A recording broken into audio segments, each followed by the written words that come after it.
नमस्कार, आप लाइव बिहार देख रहे हैं। मैं हूं राजमोहन तिवारी।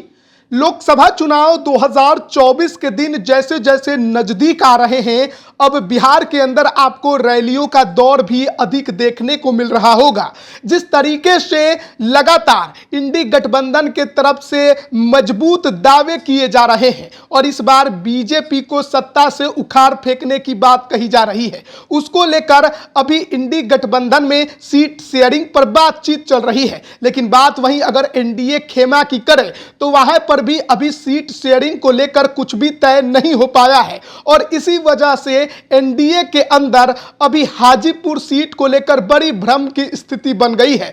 एक तरफ मौजूदा सांसद केंद्रीय मंत्री पशुपति कुमार पारस लगातार ये दावा कर रहे हैं कि सूरज इधर से उधर हो जाए, पृथ्वी हिल जाए, लेकिन इन सब के बावजूद अगर वो लोकसभा का चुनाव लड़ेंगे तो हाजीपुर की सीट से ही लड़ेंगे।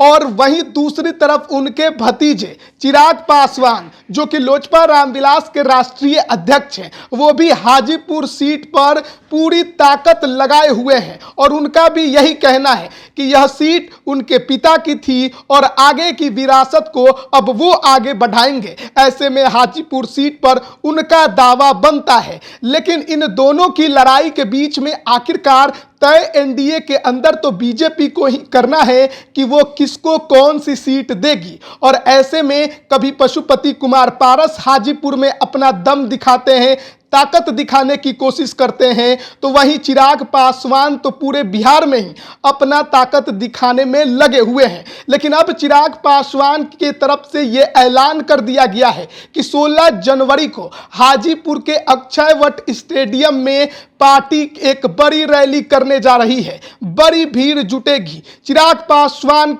अपनी ताकत का एहसास चाचा पारस को भी कराएंगे और साथ ही साथ बीजेपी को भी कराने वाले हैं। दरअसल 28 नवंबर को जब लोजपा का स्थापना दिवस था, उस दिन पशुपति कुमार पारस ने हाजीपुर में रैली की थी। वहां पर उन्होंने अपने नेताओं को, कार्यकर्ताओं को बुलाया था। हालांकि उतनी भीड़ वहां पर नहीं जुटा पाए जितनी भीड़ बापू सभागार में चिराग पासवान ने उस दिन जुटा ली थी। लेकिन हाजीपुर में चिराग पासवान पहली बार कोई रैली करने जा रहे हैं। यात्राएं तो उन्होंने बहुत सारी निकाली हैं, लेकिन इस बार जो उनका रैली है वो हाजीपुर में होने जा रहा है और सबकी नजरें चिराग पासवान पर और हाजीपुर पर 16 जनवरी को टिकी रहेंगी कि कितनी की भीड़ जुटा पाते हैं वो और किस तरीके के अपने भाषणों में वो शब्दों का इस्तेमाल करते हैं। क्या हाजीपुर से चुनाव लड़ने का ऐलान वो खुद के बारे में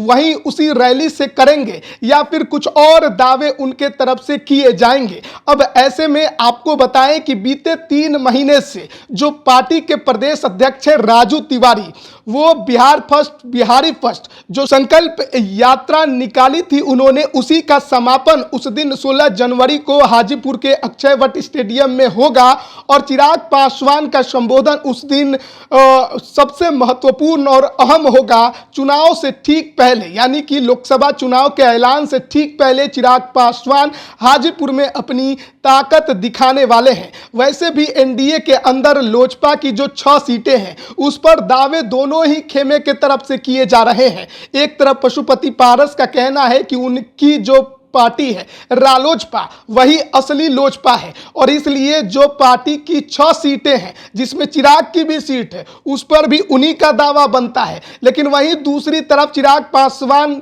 ने जिस तरीके से अपना विस्तार किया है, अपना कद बढ़ाया है, उसके दम पर वो बीजेपी से मोल भाव करने की स्थिति में खड़े हो गए हैं और उनका साफ कहना है पिता की विरासत को बेटा ही आगे बढ़ाने वाला है। यानी हाजीपुर पर तो दावा है, लोजपा भी असली उनकी पार्टी है, यानी लोजपा रामविलास, और उनका 6 सीटों पर ही दावा मजबूत है। अब ऐसे में एनडीए के अंदर पारस गुट और चिराग गुट में सीटों का समझौता बीजेपी कैसे कराएगी ये तो बाद में जाकर पता चलेगा। लेकिन उससे पहले अब सबकी नजरें 16 जनवरी पर जाकर टिक गई हैं, क्योंकि उस दिन हाजीपुर में चिराग पासवान एक बड़ी रैली करेंगे, बड़ी भीड़ जुटाएंगे और बड़ी बात भी कहेंगे। इसके लिए पार्टी ने तैयारी भी शुरू कर दी है। चिराग पासवान ने खुद पार्टी पदाधिकारियों के साथ बैठक की है। रैली को सफल बनाना है, कामयाब बनाना है और साथ ही साथ एनडीए को बड़ा मैसेज देना है और चाचा पारस को भी एक बड़ा संदेश हाजीपुर से कैसे दिया जाए उसको लेकर पूरी तैयारी अब चिराग खेमे के तरफ से शुरू कर दी गई है। बने रहिए लाइव बिहार के साथ। आप सभी का बहुत बहुत धन्यवाद। YouTube पर सब्सक्राइब और Facebook पर लाइक जरूर करें।